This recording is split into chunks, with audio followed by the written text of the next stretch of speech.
All right. Hey, everybody. Tim Scoutless here, live from the back lot. It's been a while. Good to see everybody. Happy February. Man, I've been so busy trying to get my hands wrapped around 2022. Check this out. In this video, a quick market update and your survival tips, in my opinion, for 2022. Going to be a pretty good year. All right, let's check it out.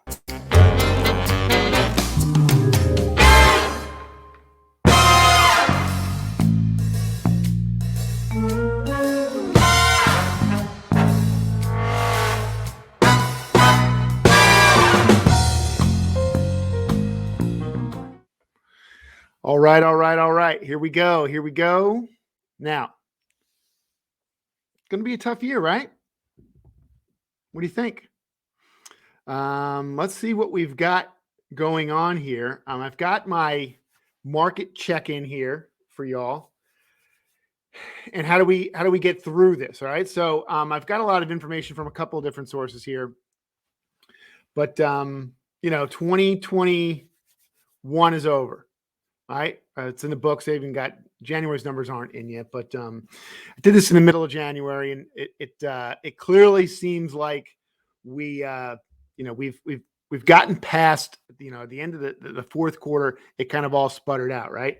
Everybody was feeling the pinch a little bit, but good to get it over with. January's here. January's in the books. February's here.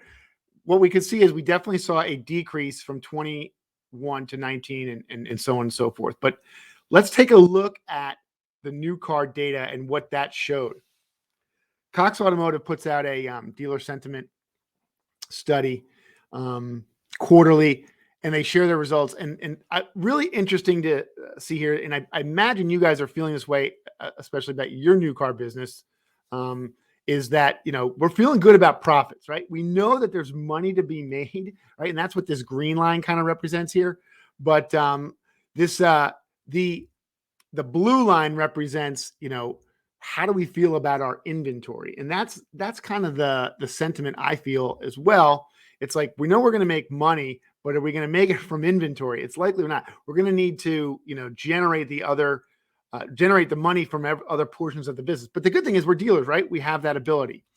When you look at, I'm going to blow this one up totally here. When you look at OEM performance for 2021 overall, you can see, in the fourth quarter, Ford ripped it. Man, if you're a Ford dealer, you had a great fourth quarter.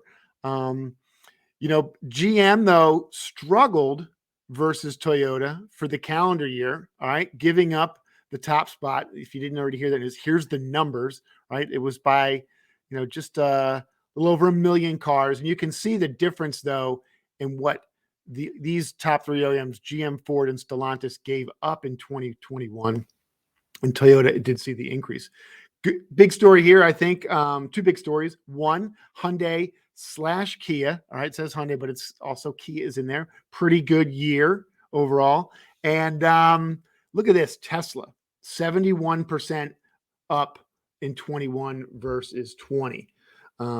So, things to keep an eye out on in 2022. If you want to make predictions, I try and stay out of the prediction business, but here it is from Cox Automotive on the new car side. They expect to see a 4% increase on the new car side. So we'll get to 16 million. We were at about 12.9 million this year. We'll see. The blue, the yellow, and the red indicate where we would be as an increase, 1%, 2%, and 3%. So I think we'll see somewhere in that on the new car side. Did it feel like your new car inventory was low? Well, it was. Great information here from Cox Automotive. 2021 available supply really bottomed out here at the end of 21, right? Maybe started to pick up a little bit. You can see versus 2019 here at the top and 2020. Okay, a 62% difference. That'll hurt, right? And then the days supply, right? So the overall supply and then the days supply.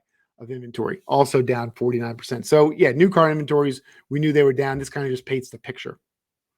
The thing though that I'm getting a lot of questions about though is the cost of inventory, and this is real interesting. So when you look at what a new car deal ran in 2021 versus, and if they go all the way back to 2012, okay, that's a long time ago, but just even versus 2020, I mean, we are seeing some significant increases in the cost or what you guys are transactioning on new cars.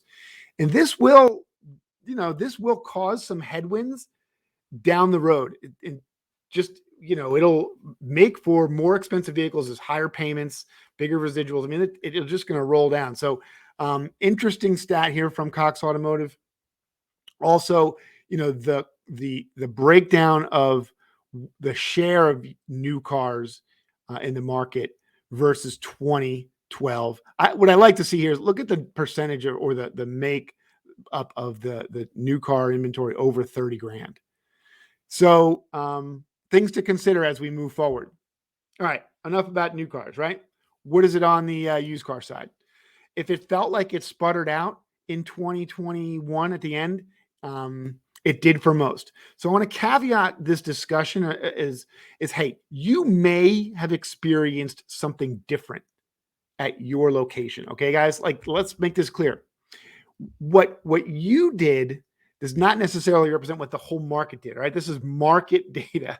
So I'm just sharing that with you. Hey, if you did great, please comment. Let me know that you had a great month or a great year, because I'm seeing those stories. Good operators are always going to do well no matter what the conditions are. Okay, but according to the numbers, right, the industry kind of sputtered out. Now, we shared this slide a bunch over the year, and at the end of the day, a car that was worth $10,000 wholesale on January 1 was worth 15 grand at the end of the year. That's freaking nuts, isn't it? So the purple line represents, the increase in wholesale price year over year from Black Book. We'll watch it again as we go into 2022. We'll see, is it more normal, right? This was 19 is the blue line here. Is it more, are we going to see more normal or who knows? So more to come. We did finish off the year with wholesale prices down a little bit, right? We're still seeing that. You guys see this slide a lot as auction inventories begin to increase. Right? I'm hearing stories about cars on Stockwave are up. Auction houses across the country are running more cars now than ever. I just heard about almost 3,000 cars being ran out in Vegas this week. So yeah, we'll see what happens. For the year, right, here was used car supply. Now, there's a big gap here between 2021 and 2019. We're looking at about almost a million cars. It's a lot, okay? From 2020 to 2021, not so much, maybe about 500,000 cars, okay?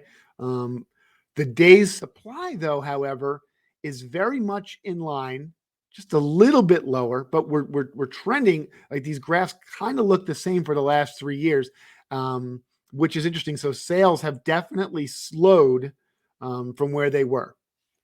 We'll see. We talked about price or affordability on the new car side. Here it is on the used car side. So this is 2020 versus 2021. Guys, you likely have more inventory now over 20 grand, over 30 grand than you've ever had before. If you've heard the stories about CarMax and Carvana out there at the sales only buying cars under 20 grand, I will tell you as a former purchasing manager at CarMax, that was something we did. You ran after the auction with the buying guidance of only things under 20 grand.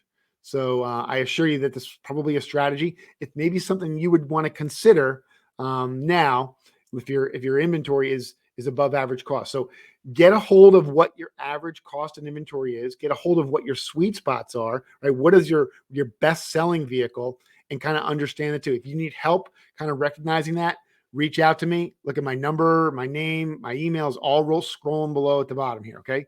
Hit me up.